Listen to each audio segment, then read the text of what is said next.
Das sieht sehr professionell aus. Okay, hello.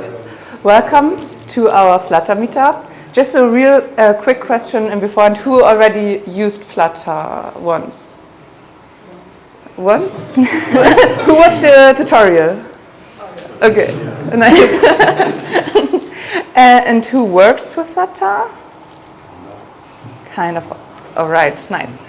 So I already saw a couple familiar faces. So a couple of you already know Social Developers Club, but someone already also told me last time that I actually don't explain it super well what we're doing. So if you have more questions about the network, let me know. Just real quick, we are a tech network doing everything to make technology more diverse and lower the barrier to get into tech and programming. And we're doing this by doing events like this, like after work events, but also conferences and workshops. A lot of workshops with children and students, but most of the after work events are for people that are already working in the job, but there's no age limit, or you cannot be young enough to come. So if you have more questions on this, please let me know later. Yes, who already knows this? The Pac-Man circle? Yes, okay. Some don't know it. Who knows Pac-Man? I asked a lot of questions, right? But you're doing so well, right? Usually people are so shy, but you're doing great. So we have a big networking part of these events. So whenever you talk, stand in circles with people you already know or not know, please always make sure to leave a little Pac-Man mouth. So every time, all the time, anyone can join your group and conversation. That would be great. And then, what else do we have? Oh yeah, we take pictures, and also if you look behind, there's a live stream. If you don't want to be on the pictures, that's totally fine. Please let me know, then you get a little sticker. So everyone who's taking pictures knows that you don't want to be on them or not published. So it might be that we take a group pictures, but when we see a sticker, we will not post it. And that's it. You can also always, if you cannot come, join our live streams on YouTube. That's Social Developers Club. And what else? Oh, we have a conference coming up in May. It's not official now, but you can already buy tickets. You're like a secret group that already knows about this. This is the first weekend in May, the 6th. It's a Saturday. So yeah, I hope to see some of you there. And I think that's it. Oh, of course, social media. If you post about this event, please tag us. We are always happy to see your stories, your tweets, whatever. And this is from me. Let's move on to Protofy. And yes. Florentine, who's going to be our first speaker tonight. Thank you. Yeah, I didn't... Okay, yes. I didn't prepare anything to say about Protofy, but I thought maybe to welcome you all, I'm going to say a few words. We're a web and app agency with front-end, back-end, UX people. We provide full-service solutions, basically, for people who want digital products. And we're about 45 people at the moment. And I'm one of them. I'm Florentine. I'm a front-end dev, and I mainly work with Flutter, obviously. That's why I'm here. Nice. And why Julia and I decided to host this. Yes, because we think Flutter actually evolved pretty well, so we should talk about this. And I already saw some people who didn't raise their hands when we asked them if they already started with Flutter. So let's have a little intro to the topic, because later in the talks we're gonna deep dive. So if you have questions already beforehand, like more general questions about Flutter, please ask them now. So there will be no misunderstandings, but you can also always ask them later if there's something. So maybe first of all, why is Flutter a good choice for app development? That's a good question. I talked to my colleague Malte about this today because I really wanted to know what he thought. And I think we both aligned. We believe that Flutter is super easy to get into if you want to build an app. There's tons of tutorials and a huge community to turn to if you're interested in learning the framework. And it comes with so many pre-built customizable widgets that give you, you can build apps so fast with so little, and it's just a really fun dev experience in my opinion. Yeah, you already said what your opinion is, but what is your favorite part about it? My favorite part is not having to write CSS. Nice. Because I never enjoyed doing that. And I also enjoy quite a few of the language features that come with Dart. And I just think we can build really beautiful apps with very little effort and leave out all the annoying parts that came with some of the other frameworks. Yeah, like imagine not writing any more CSS. That would be fun. So please feel free if you have questions. Otherwise, I would have another one. I didn't develop any Flutter apps. So what would be a great project or a good project to get started? Well, I'm going to show one project that's definitely super easy to get started with.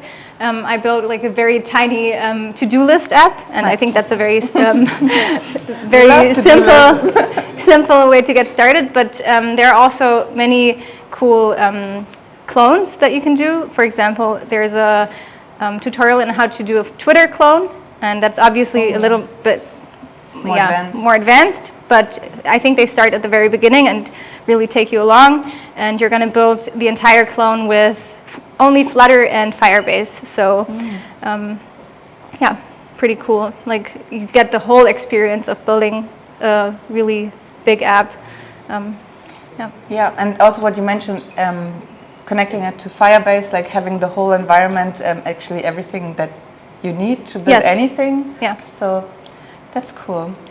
Nice. Are there questions already? No. I think you are pros. I see. So then let's dive right into the first talk. Yeah. Which will be you. Nice. Yes. I'm gonna. Yeah, maybe switch. And I'll tell you what it is. We're going to talk about animations now and how to make them as easy as possible, I would say. So thank you, Florentine. One second. Is there already someone who wants a sticker? You can also come later. All right. Thanks, Flo. Yes, thank you.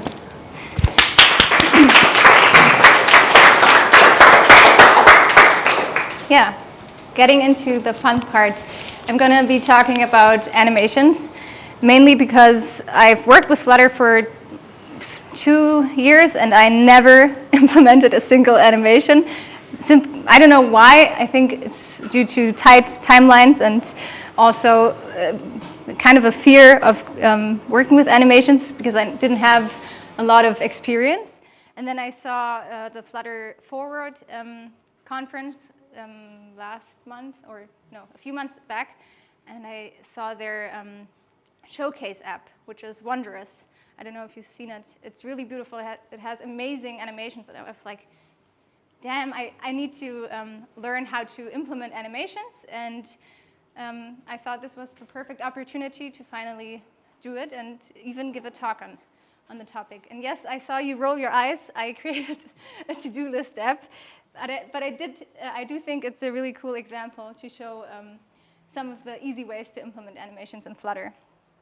So here it is. It looks kind of like the Things app that I always use, and it's super simple. I have this floating action button here. When I click it, there's a input field where I can type in what I want to do, or my to-do, have a beer at Meetup.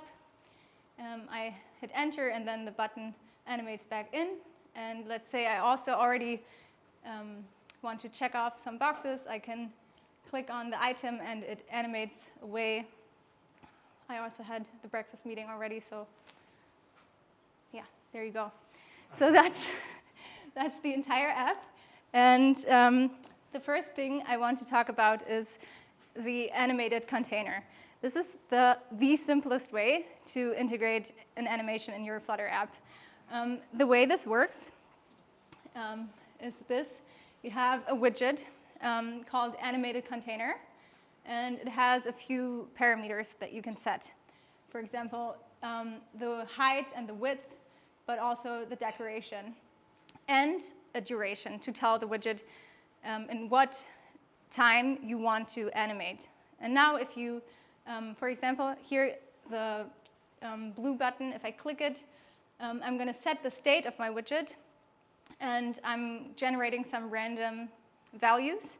So every time I click on the button, you can see the animated container changes according to the values, and it doesn't jump, but it animates. And you can wrap this around any widget you're using, and if you change values on set state, or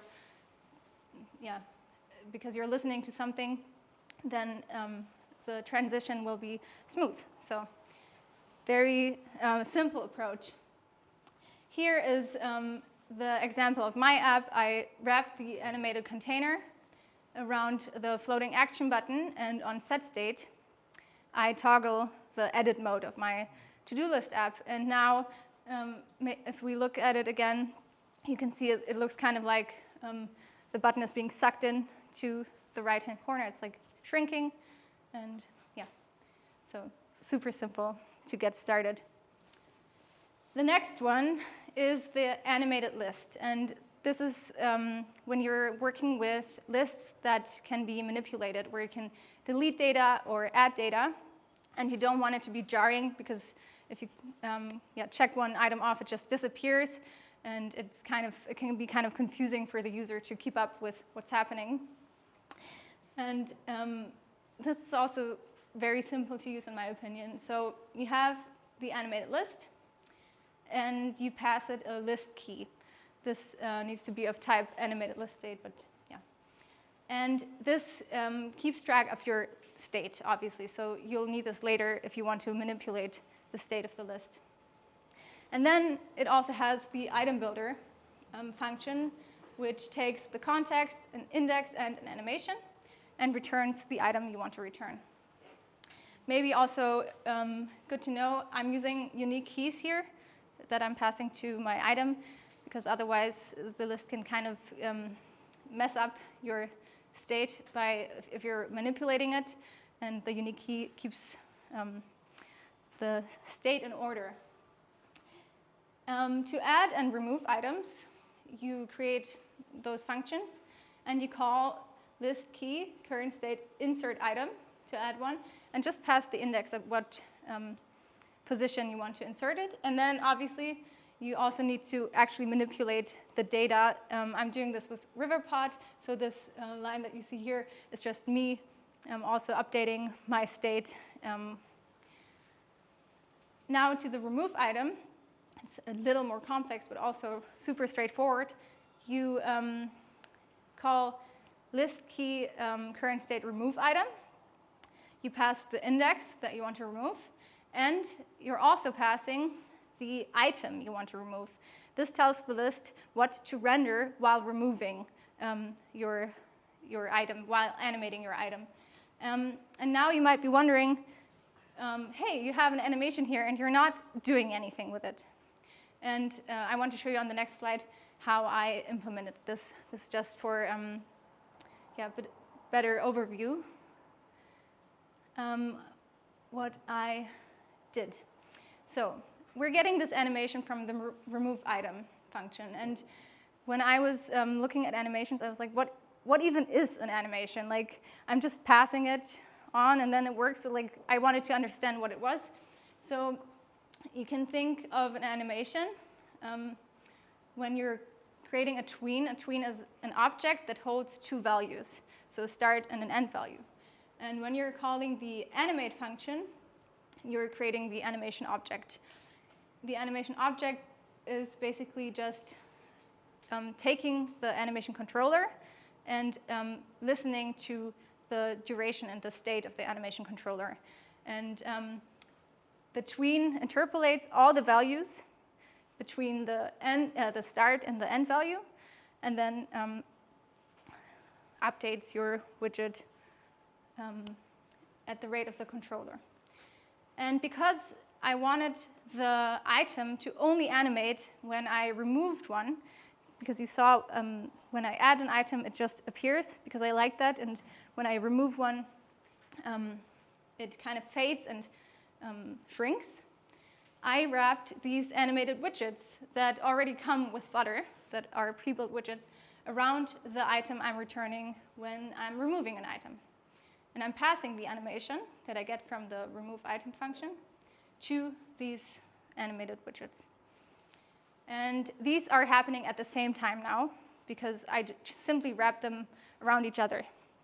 And yeah, so, oh, I forgot I had this animation in. There, I talked about that one too. And that one. Okay, so now, just to recap, we looked at how this animates and how I created this fade and size effect. And I told you I was using animated widgets, and those were pre-built widgets, but you can obviously create your own animated widgets, and that's what I want to talk about next. This is the widget that you saw appear when you type in to do, the new to do input widget, basically. And what I'm doing now, in the last example you saw, I'm getting the animation and passing it on. And right now I'm creating my own animation. And for that I need to create an animation controller. And how do I do this? I need to extend my, I need to mix in the ticker provider state mixin. You don't really need to think about this. You just need to remember that whenever you're creating an animated widget, you need to mix in this pre-built ticker provider state mixin. And then you can reference it here at the vsync parameter. I'm not going to go into detail what this does, just remember this is how it works. Then creating the animation controller in the init state, setting the animation duration, the start value, and then just creating the animation like you saw in the other example, and passing the controller to the animate function. Don't forget to dispose. I always do this. That's why you always need to dispose controllers. So yeah, that's why I put it here. And I'm sorry, I added this and I thought it was cool, but now moving on. What the heck are curves? Yeah, that was me like 2 weeks ago. And I always used them in animations, and I never really looked at what curves even are. But now that I kind of had to think about tweens and what they do, oh, I don't have a mouse. I forgot. I have a link here that I wanted to click on. Can you click on just on the what the heck are curves quote? Thank you. So this is the Flutter animation documentation, and I think they do really cool example of explaining what curves are.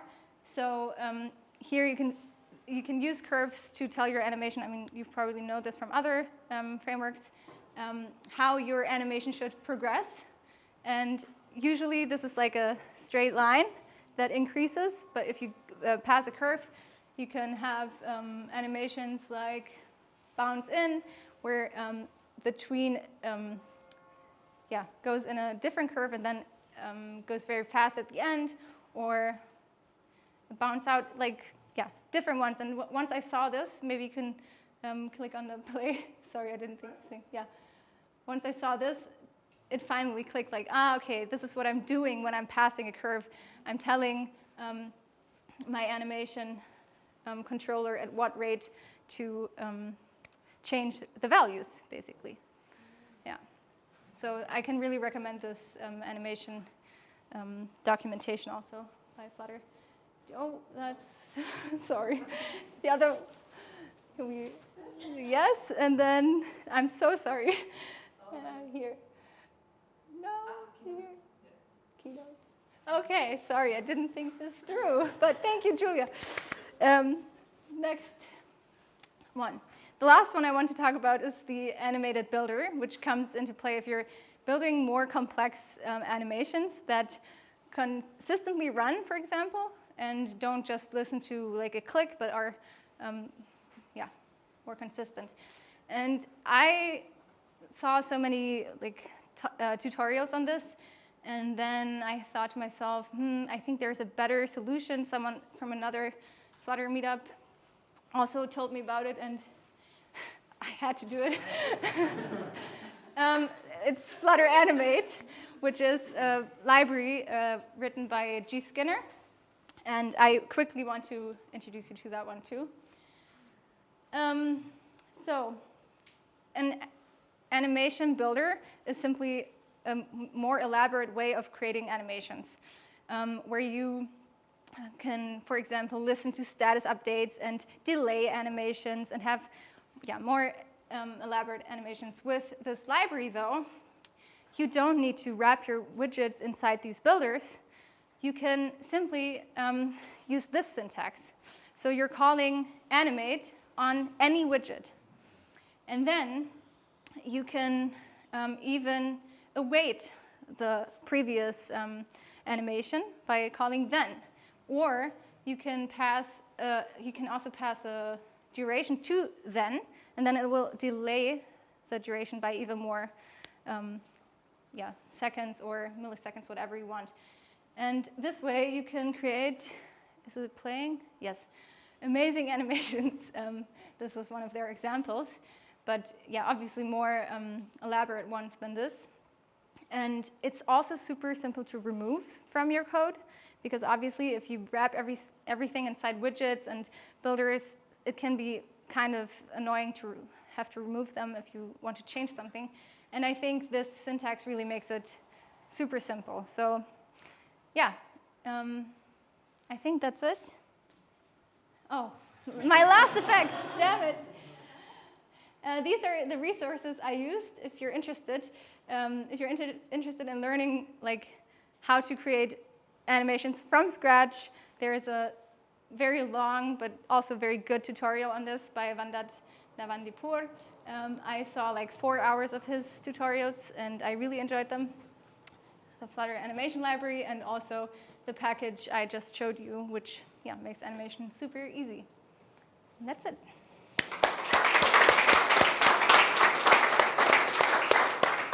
Nice. Thank you so much for these insights. We leave this a little open so you can take pictures. Are there already questions? Yes. Oh, wait. You know this, right? Thanks.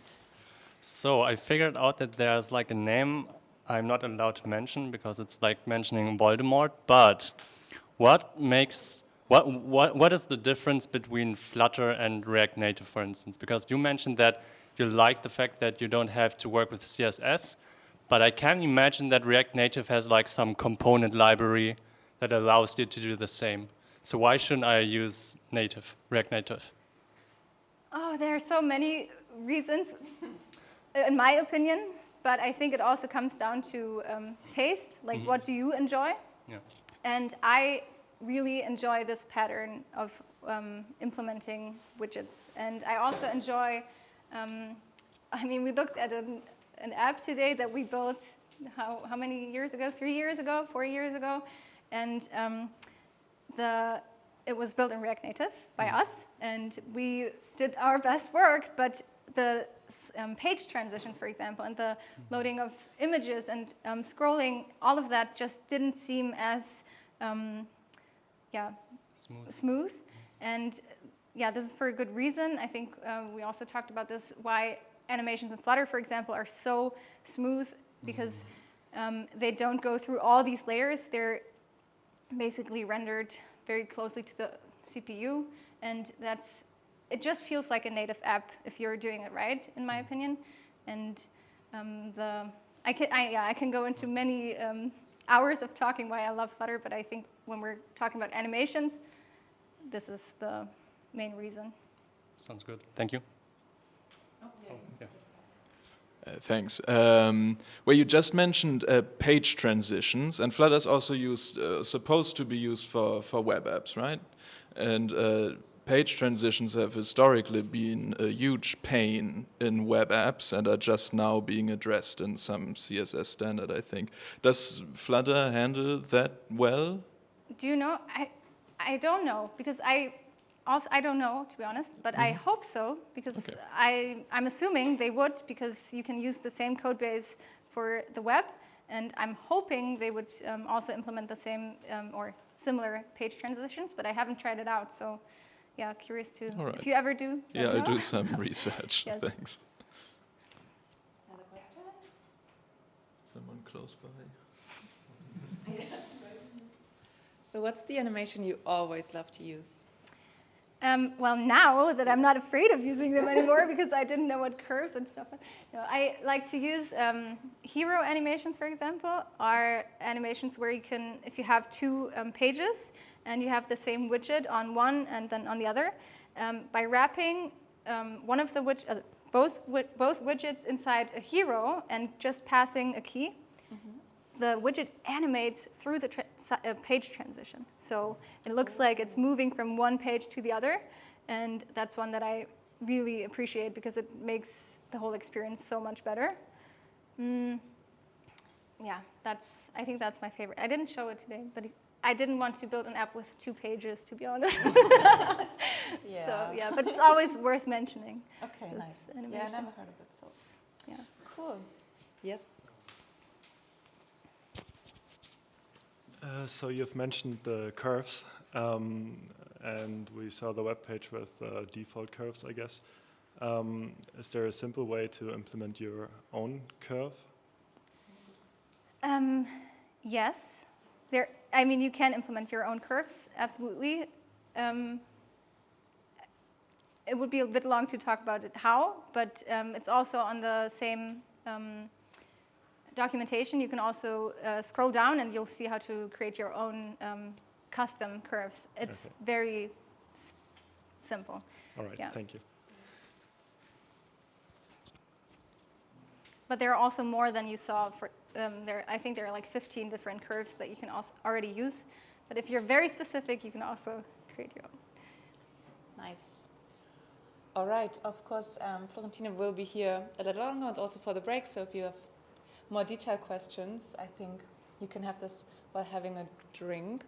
Also, we reached fast breaking for everyone who is fasting today. So yeah, feel free. We're going to have a little break, about 10 minutes. Grab a drink. There's also some snacks in the kitchen. And the ladies' bathroom is a little hard to find. The men's bathroom is right here. The ladies' bathroom is right down the aisle. I'm so sorry, I have one more general question. All right. Can you run through the agenda? I don't have it in my head, so I don't know what questions are appropriate to ask for what talk.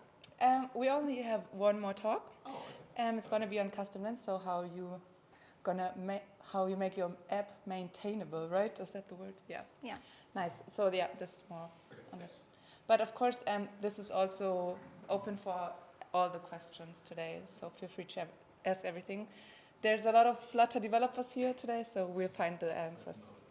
All right, thank you. Okay, let's start. Yeah, my name is Malte, one of the multiple Maltes at Protify. I'm partner and lead software engineer here, and I'm the guy who brought Flutter to Protify, and now we do like 20 people are doing Flutter, so and multiple apps, and that's a lot of fun. And also for me, it's astonishing that all the old apps still are able to be upgraded to the newest versions without a hassle. So that I never experienced that in React Native. But that's not something I'm going to talk today about. There's this topic, custom lints, and it was brought to my attention like 8 months ago, but I think the adoption is not that fast currently. So it's kind of a new thing still. Yeah, let's talk about it. And yeah, we as developers are used to set some rules, right? We have this the official Dart lint rules, and we can select these in this. This is a nice website for it, which you probably know it if you are programming with Flutter. You can search for it. It has all the rules, and yeah, there is some good rules in there, and also we are used to set some language features. I can recommend doing strict cast and strict inference and so on, so you don't mess up your code by having dynamic implicit dynamics in there. But I think that's not enough. But first, the benefits are, of course, it makes your code more maintainable. These are some benefits I thought about, like it makes the code more consistent, it establishes best practices, and you do less errors. That causes improved readability. Readability is key in software development, you know that, and high code quality. And that leads to improved collaboration, which is a very good thing, and high product quality. And what if we could add on to that? What if we added our own rules too? And there's this package published by Invertise. They are an open source company that bundles lots of open source development in Flutter, in the Flutter ecosystem. This package is developed mainly by Remy. You maybe know him from Riverpod, or Freezed is also from him, by him. Yeah, that's the newest version, 0.3.2, and it's quite mature already. And it allows you to add missing standard rules, like we know there are best practices not to put multiple classes into a single file and have the file name similar to or exactly matching your class name and so on, but these things are not in the normal lint rules of Dart. You could do that with this. You could close the gap between these standard practices and your own best practices. Like your team has practices you want to do, you want to keep using this and not that. You don't want to hard code your colors, or you don't want to hard code certain string values. You want to internationalize that. There's a gap in those lint rules, which you want to maybe fill to have your code more maintainable for others or for yourself, right? You maybe you want to keep knowing what you wanted to do with your code. Then, yeah, these design decisions, code design decisions, you could manifest those, or learnings, how to use things, how not to use things, and add rules. Maybe there are already pre-built custom lint rules for some packages, and package rules will never be in the standard set of lints, right? They are up to the authors. So some packages seem to adopt them already. Like, of course, Remy published for Riverpod custom lint rules as well. They work quite well, and yeah, of course, you can prevent more common coding errors. To sum it up, it's a game changer for our work in Flutter, for collaboration, for product quality. You can now you can really set your own rules and guidelines in the code, in the tooling itself. And what's astonishing is that it works out of the box in your in your IDE of choice. And here, for example, I wrote a lint rule which doesn't allow more than 2 classes per file. I mean, that's debatable, but just as an example. And this is a screenshot from my IDE from IntelliJ. And I just wrote some Dart code for it. We see it later. Yeah, that's an example of a warning. And you have a nice declaration here, like what did you do wrong and what can you do to fix it. Then there is what I didn't mention before is there is more to that. There is not even having lint rules like warnings and errors and stuff, but you can also provide fixes. And that's really nice. So you could have a fix for these 2 classes to make one of them private, right? In this case, it even makes sense because you never want to use the homepage state independently of the widget it's supposed to combine with. So why not make it private? And I wrote a lint rule for that, and it even previews what changes it's going to make. It's going to change the usage over here and the class name itself. That's very nice. And we can do that even when there's no error.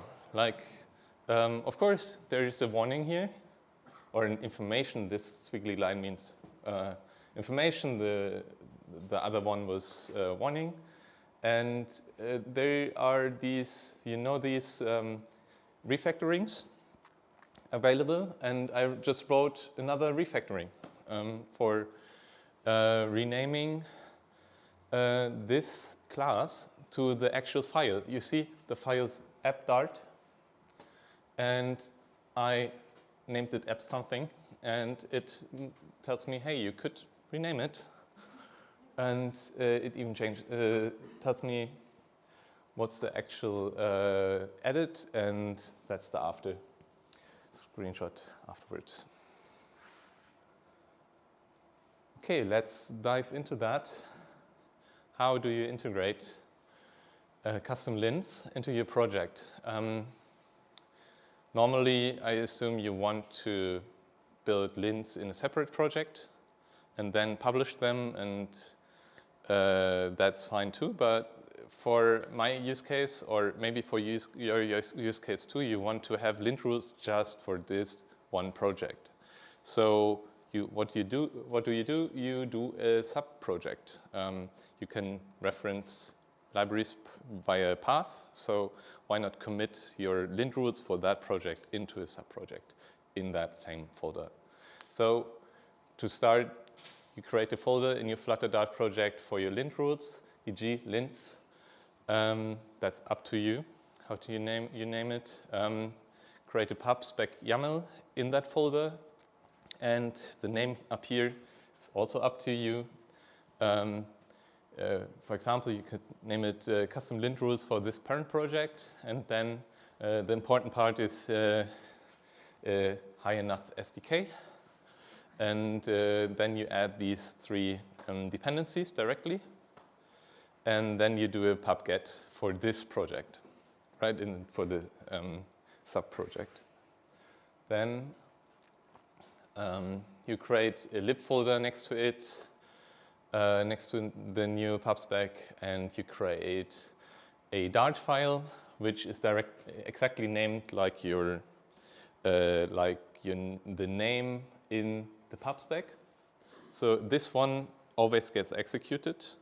There you can register things for your library. You are essentially creating a library inside your project. And this is the entry point. This gets called always, and then you return your project, your linter. A linter is just a plugin base where you return all your rules. The one public class per file rule is one of them, and the refactorings are called assists, and you can return them separately. The fix itself is inside this rule, like it belongs to the rule, so the rule references it. Let's go on. Yeah, you can then implement some example rules, put them into their, like, in there, add more rules, or just an example one when you're starting. And then in your original project, you want to use these rules. And you do this by putting another analyzer configuration in there in the analysis options. These 3 lines, and in your original project, then you add def dependencies, custom lint, for example, and for this case, when having a sub-project, you reference it with the name and the path. And then you do a pub-get in the original project, and then you're done. Then it works out of the box. You don't even need to restart your IDE. It should work like this. And let's look at the rules. That's a common way to set up the rule. Like you have a class that you extend. This needs some data, like the severity of the rule, a unique name, and this is used, for example, for ignore comments, and then a problem message and a correction message to be precise. You can leave out the correction message if you want. And then you need to implement a run method, which gets the metadata about the analyzed file. I never really needed to use this. You get the whole data, the whole abstract syntax tree of the file there, but there is some tools under here which you can use to directly do your things. And if you detect a warning, for example, or you detect the rule is should trigger, then you report it via this this object, which is passed into your run method. And then let's have a look at the run method. Yeah, first there's printing allowed in this, and the prints are going to land into a log file, and you can look into this. Also, the printing appears when you do the linting manually. Like, you can run a command and then you see your log. That's the easier way of debugging this or seeing what happens. And there's also attaching a debugger, but that works too. And then every time, like I implemented it this way, but there is probably multiple ways of doing it. I chose the easier path, so I registered a callback for every time the analyzer gets a class declaration. I check a few things, because this rule is regarding classes and I want to show my warning on a class. So I just use this callback to start my checking. And then I look for, okay, are we in the root? Is this class declaration a root class declaration? I don't even know whether others are possible, but just to be sure. And is that declared element not private, right? And then we have all the public classes in the file. Then we know, okay, this rule could apply to us. Then we need to check whether we actually have more than 2. And then we need to go to the root, see which other elements are there, see that in other elements which are not private, and when the length is larger one, we have 2 or more, and so on, and then we report the error. And we can do that for elements, for offsets, for anything you want. Like you can mark it really by column and row, or just use the information you already have from this node. It knows where the location is in the file, and you can just pass it along with the code. The code is new here. It's the lint rule itself, the error code. It's from the parent class.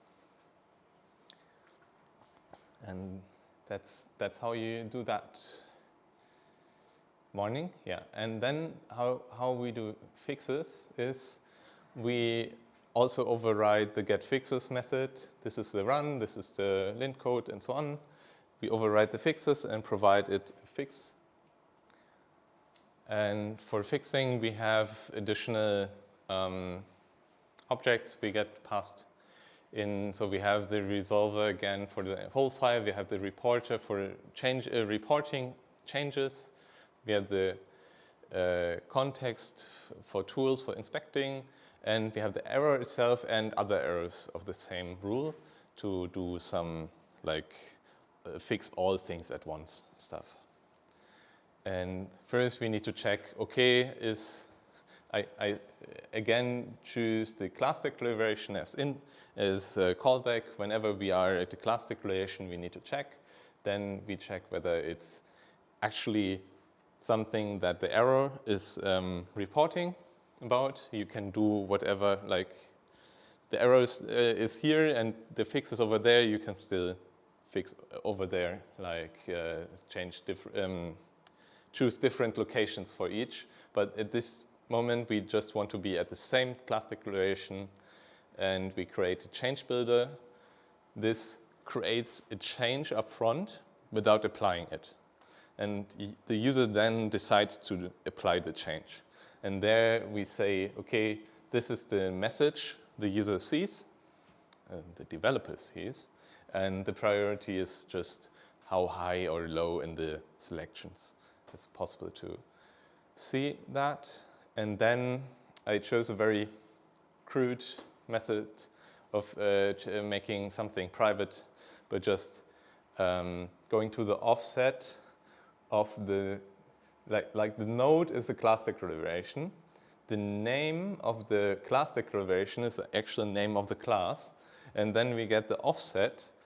This is the start of the name of the class, and then we just insert an underscore. And yeah, just it would go more into detail. I could go more into detail if someone wants how to actually rename all references to that class, because then you need to traverse the whole abstract syntax tree with a recursive node visitor. Like, then you actually need to seek for all references. And currently, I don't think it's possible to reuse the implemented Dart refactorings. Like, of course, there's a rename refactoring somewhere in the Dart code bases, but I don't know how to access it. For now, I only saw examples how to traverse the tree and do the renaming yourself. And yeah, that's it for the code examples. There's some tips. Execute lints manually with the Dart run and custom lint as package name, and which shows print statements and shows you the results of your lint rules. This is how you can iterate through it. You can debug by starting Dart run custom lint watch, and even there it retriggers if you change something. That's also nice. But the most important part is you can attach a debugger to it, a Dart debugger, or click the link in the console. Then you have a website of this debugger, and you can set breakpoints and so on while checking, because it's something hidden, right? This is run so often while developing, you don't even notice it. But at that moment, you want to notice it, what happens and what's in the background. Yeah, and there's another very nice feature, this comment, expect lint. You can test your rules via a file where the rule would apply, and then you can prefix every line where the rule would apply with expect lint. And if the rule applies, everything is fine. The file doesn't show a warning. And if the lint doesn't apply, then you get an error. And that tells you this title doesn't have this lint rule at all. So if you check it, for example, if you want to check your project, test your project and see whether it's releasable, this would error. This would stop your pipeline, and then you know, okay, you did something wrong. That's a very nice way of not attaching something to the process and testing it over there. All right, that's it. Any questions?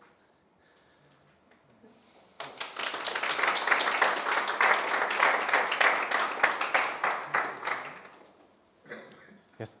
Wait for the live stream.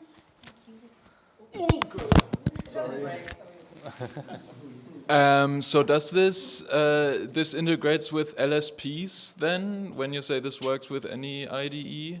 Yes. Okay. It Yes, does. it's directly built on the analyzer, which runs in the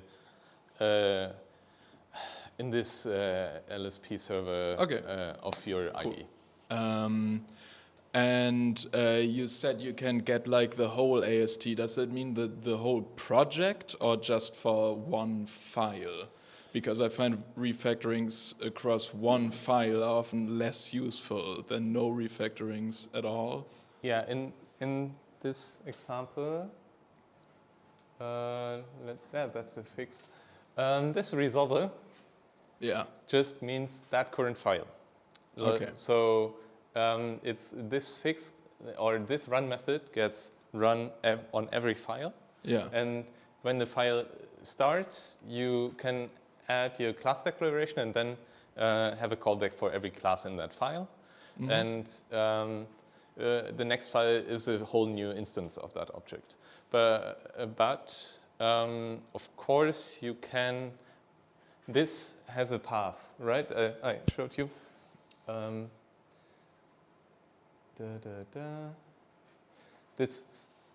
This path. Via this, you could navigate yourself through the code base, but I wouldn't recommend changing directly stuff via this. But remembering, I think there's a way to remember all the changes you would make, and then at each point where you want to apply your fix, these coordinate between all these changes. Okay. Like you need to bundle them into one change set and then say, okay, I would do a lot of things. And so the complexity rises with every change you want to make in all the files, and coordinating across multiple files is not straightforward currently. Okay. And then lastly, that expect lint, I was a little confused. Is that to like debug your custom lints, or is that actually for production? Because when I put expect lint in the thing, then why don't I just fix it? Why don't I just apply the fix? If I know there's supposed to be a lint there, at that point, haven't I already identified that there's a problem there? Yeah, it's not really for production, but for testing your lint rule. Okay, so it is for debugging my custom lint rules. Okay. Yes, but if you're tinkering in your sub-project, then in the lib you can put another file, like an example for this, example for that, and these things would error if you broke your lint builder. So of course, this is debugging. I put this on purpose here. This error is on purpose.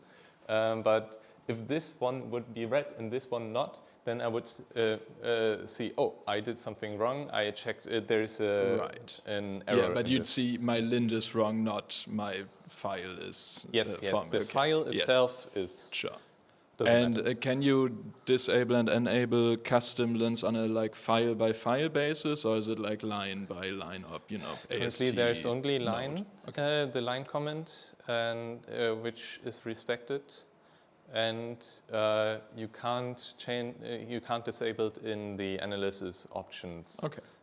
So it's quite, custom for your project. Like Right. if There's you no like whitelist, blacklist, where some lints are blacklisted, some are whitelisted. Yeah, that's not how it works. Okay. Currently, of course, you can exclude files in the analysis options via star and so on.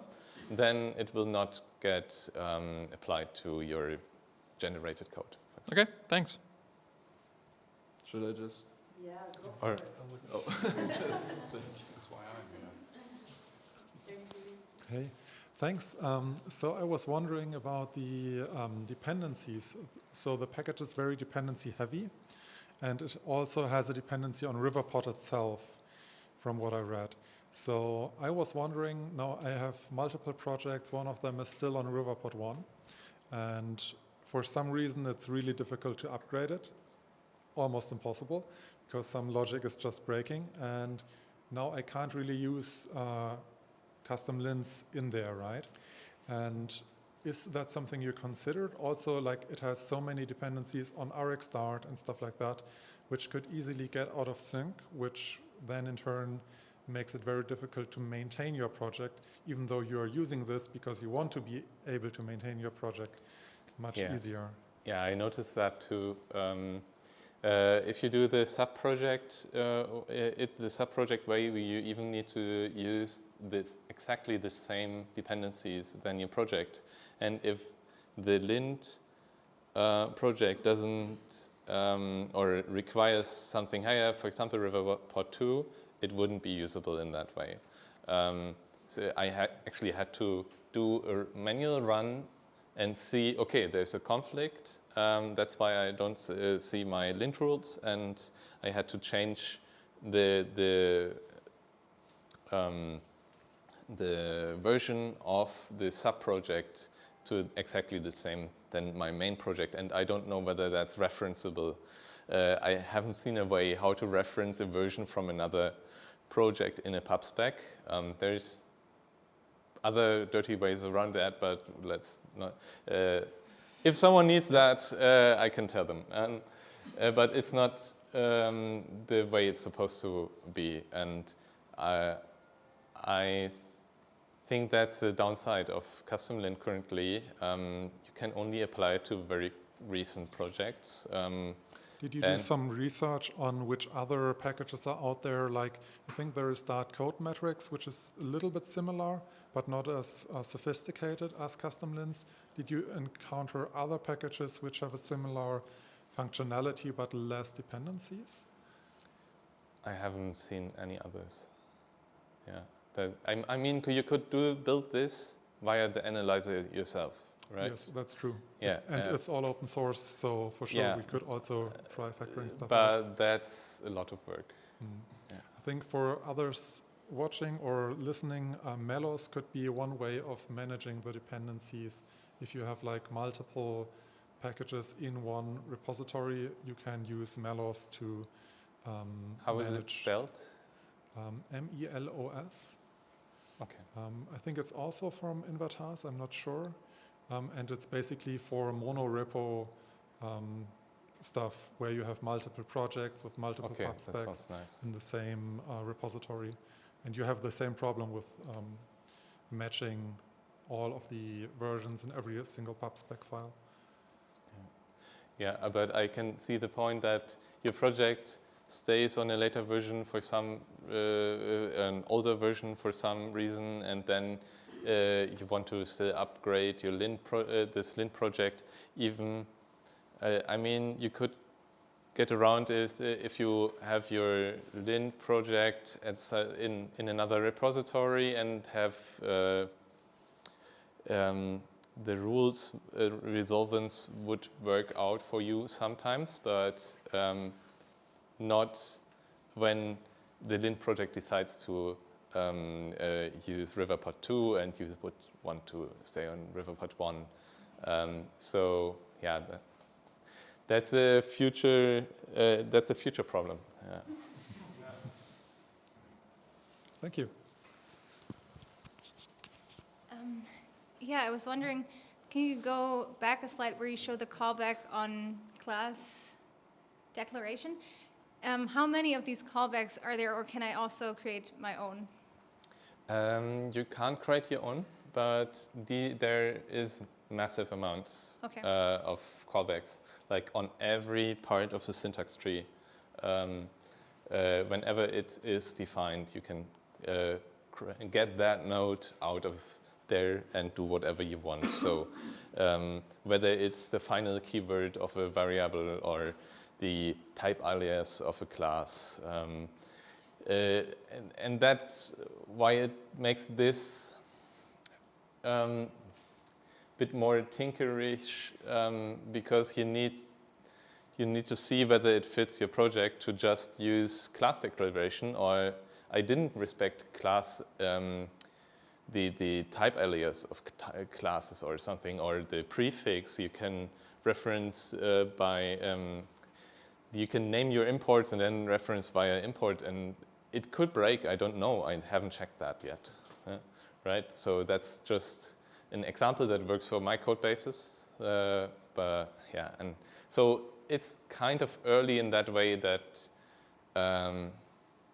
robust rules are not broadly available. You can't look up a very good build rule and see, okay, that's how to rename the type reference.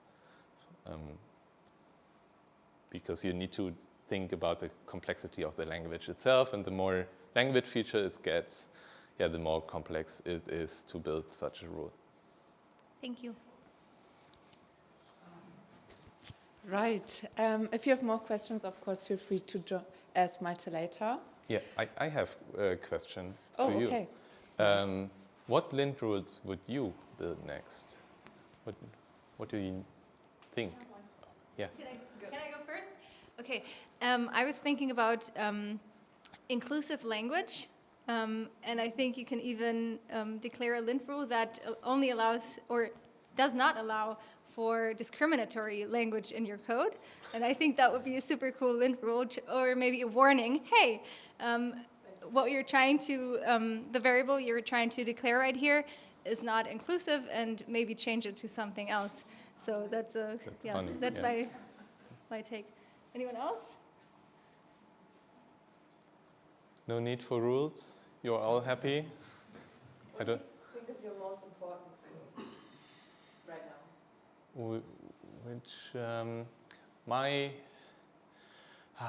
I like it to have at least one definition of a file be matched with the name of the file, and that's my favorite rule currently. And of course, a very nice fix. You can directly compute it. I have the implementation here, and that's very neat. All right, we're ready. Last chance to answer this question. Okay. All right. Then I have a couple announcements. First of all, thank you, Malte, for answering all these hard questions.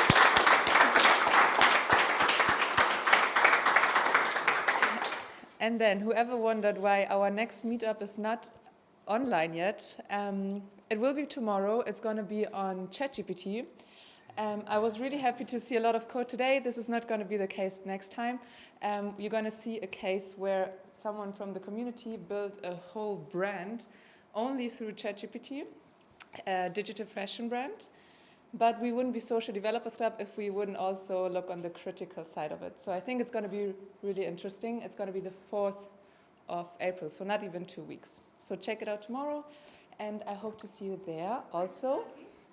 Where is it going to be? It's going to be at ThoughtWorks, so Kaffeemacherei, I don't know, not so far. And also we are going to have some time now to network, hang out here a little bit more, so grab a drink, and yeah, thanks for joining today. Yeah.